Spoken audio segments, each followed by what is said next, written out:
आज हम लोग विशेषण की वस्तुनिष्ठ प्रश्न देखेंगे। हर एक शब्द संख्यावाचक विशेषण के किस भेद के अंतर्गत है? तो पहला ऑप्शन है समुदायवाचक, दूसरा गणनावाचक, तीसरा प्रत्येक बोधक, चौथा अमृतवाचक। तो इसका आंसर होगा प्रत्येक बोधक शब्द। सर्वनामिक विशेषण, पहला ऑप्शन है सर्वनाम के बाद आते हैं, दूसरा है संज्ञा के बाद आते हैं, तीसरा है संज्ञा के पहले आता है, चौथा इनमें से कोई नहीं। तो सर्वनामिक जो विशेषण है वो संज्ञा के पहले आते हैं, तो संज्ञा के पहले ये आते हैं। विशेषण के कितने भेद होते हैं? तो पहला ऑप्शन है 3, दूसरा है 4, तीसरा है 2, चौथा है 5। तो विशेषण के 4 भेद होते हैं। विशेषण की अवस्थाओं को यह भी कहा जाता है। पहला ऑप्शन है भेदावस्था, दूसरा है मूल अवस्था, तीसरा है दृढ़ अवस्था, चौथा है तुलना अवस्था। तो विशेषण की अवस्था को तुलना अवस्था भी कहा जाता है। विशेषण की अवस्थाएं होती हैं। पहला ऑप्शन है 3, दूसरा है 4, तीसरा है 7, चौथा है 6। तो विशेषण की 3 अवस्थाएं होती है। अगला है विशेषण किस शब्द की विशेषता बताते हैं? पहला ऑप्शन है संज्ञा और सर्वनाम की, दूसरा है सर्वनाम की, तीसरा है संज्ञा की, चौथा है कारक की। तो विशेषण जो है संज्ञा और सर्वनाम की विशेषता बतलाती है। अगला है विशेषण का प्रयोग होता है उपयुक्त दोनों, विशेष के बाद, विशेष के पहले, इनमें से कोई नहीं। तो विशेषण का प्रयोग विशेष के बाद तथा विशेष के पहले दोनों हम कर सकते हैं। तो इसका आंसर होगा उपयुक्त दोनों। प्रयोग के आधार पर निश्चित संख्यावाचक विशेषण के कितने भेद होते हैं? तो पहला ऑप्शन है 3, दूसरा है 4, तीसरा है 5, चौथा है 7। तो प्रयोग के आधार पर निश्चित संख्यावाचक विशेषण के 7 भेद होते हैं। अगला क्वेश्चन है परिश्रमी छात्र सदा सफल होते हैं में कौन सा विशेषण है? पहला ऑप्शन है गुणवाचक, दूसरा है भाववाचक, तीसरा है संख्यावाचक, चौथा है परिणामवाचक। तो परिश्रमी छात्र सदा सफल होते हैं, इसमें गुणवाचक विशेषण है। अगला है निम्न शब्दों में कौन सा विशेषण अविकारी है? तो इनमें सुडौल जो हैं वे अविकारी हैं। अगला है निम्न शब्दों में कौन सा विशेषण अविकारी है? तो इसमें मधुर जो हैं अविकारी हैं। निम्न शब्दों में कौन सा विशेषण अविकारी हैं? तो निम्न में से तेज जो हैं अविकारी हैं। निम्न में विशेषण प्रयोग के दृष्टि से कौन सा वाक्य शुद्ध है? पहला है वह गली कुछ पतला सा है, दूसरा है मेरी 2 गाय हैं, इसका होगा मेरी 2 गाय हैं। अगला है निम्न में विशेषण प्रयोग के दृष्टि से कौन सा वाक्य शुद्ध है? पहला है अनेक छात्र हिंदी नहीं जानते, दूसरा हजारों लड़का गरीब है, तीसरा है कितने लड़का पढ़ रहे हैं, चौथा है सोना में कितना घोड़े हैं। तो इसमें होगा अनेक छात्र हिंदी नहीं जानते। अगला है निम्न में विशेषण प्रयोग के दृष्टि से कौन सा वाक्य शुद्ध है? तो इसका होगा काले और लंबे बाल सुंदर लगते हैं। अगला है निम्न में विशेषण प्रयोग के दृष्टि से कौन सा वाक्य शुद्ध है? तो इसका होगा कौरव 100 भाई थे। अगला है निम्न में विशेषण प्रयोग के दृष्टि से कौन सा वाक्य शुद्ध है? तो यह 10 रुपये का नोट है।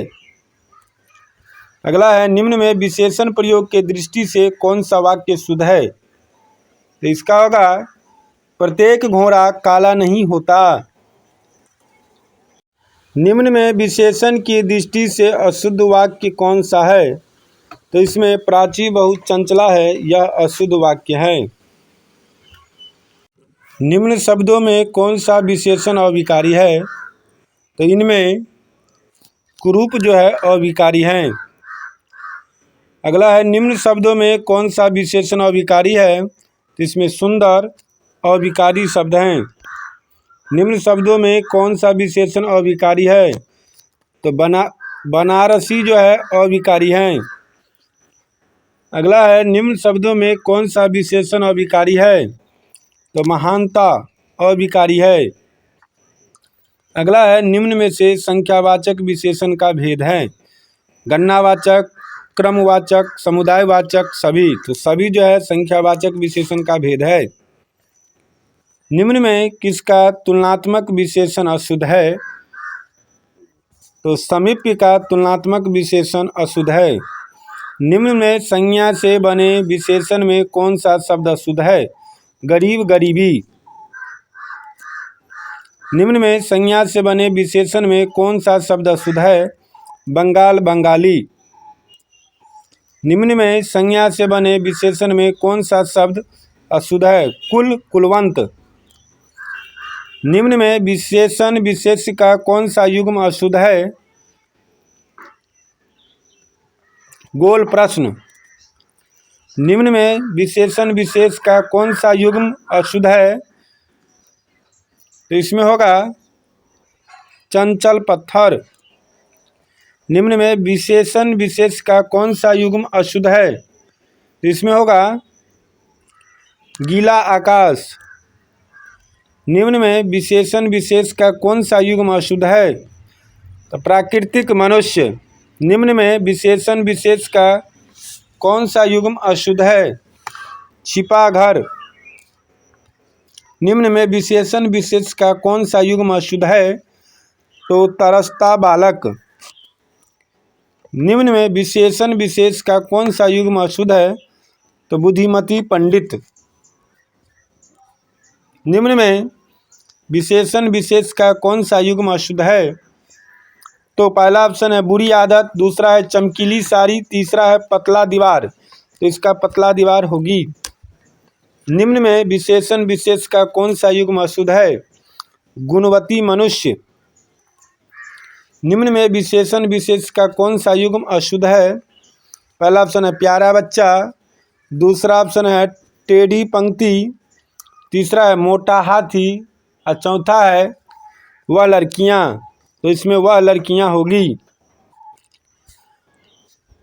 निम्न में विशेषण की दृष्टि से अशुद्ध वाक्य कौन सा है? पहला ऑप्शन है वह अंधा बहुत गरीब है, अंधे नहीं देखते, वह गली कुछ पतली है, उसकी छोटी छोटी आँख सुंदर लगती है। तो इसका होगा उसकी छोटी छोटी आँख सुंदर लगती हैं। निम्न में विशेषण की दृष्टि से अशुद्ध वाक्य कौन सा है? पहला है मेरे पास लंबी सी छड़ी है, दूसरा है वह बहुत कठोर है, तीसरा है कृष्ण काले थे और चौथा है मेरे पास बहुत उजली सी साड़ी है। तो इसका होगा मेरे पास बहुत उजली सी साड़ी है। निम्न में विशेषण की दृष्टि से अशुद्ध वाक्य कौन सा है? तो इसका होगा शादी में कौन कौन लोग आएगा। निम्न में विशेषण की दृष्टि से अशुद्ध वाक्य कौन सा है? तो माधुरी गुणवान नायिका है। अगला है निम्न में विशेषण की दृष्टि से अशुद्ध वाक्य कौन कौन सा है? तो उमा एक सुशीला महिला है। निम्न में विशेषण की दृष्टि से अशुद्ध वाक्य कौन सा है?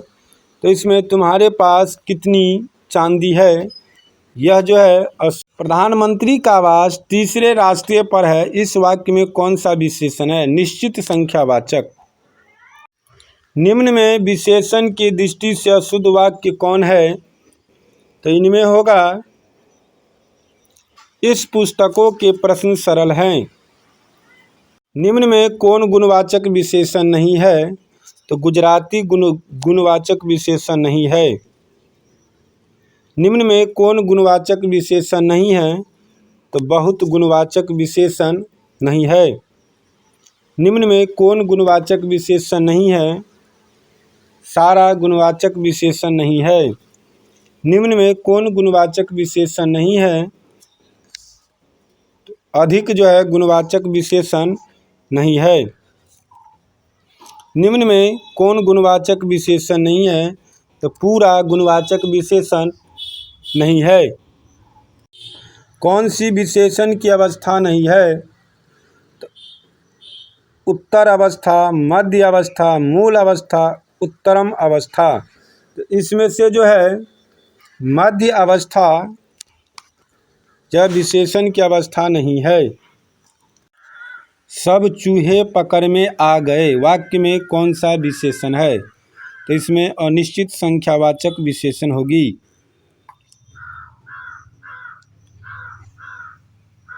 अगला है बहुत तेज बारिश हो रही थी, इस वाक्य में प्रविशेषण है। तो इस वाक्य में बहुत जो है प्रविशेषण है।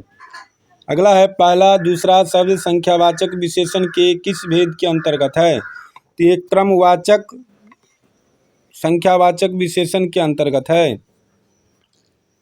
तीनों चारों शब्द संख्यावाचक विशेषण के किस भेद के अंतर्गत है? तो यह समुदायवाचक संख्यावाचक विशेषण के अंतर्गत है। तिगुना चौगुना शब्द संख्यावाचक विशेषण के किस भेद के अंतर्गत है? तो आवृत्तिवाचक विशेषण के अंतर्गत है।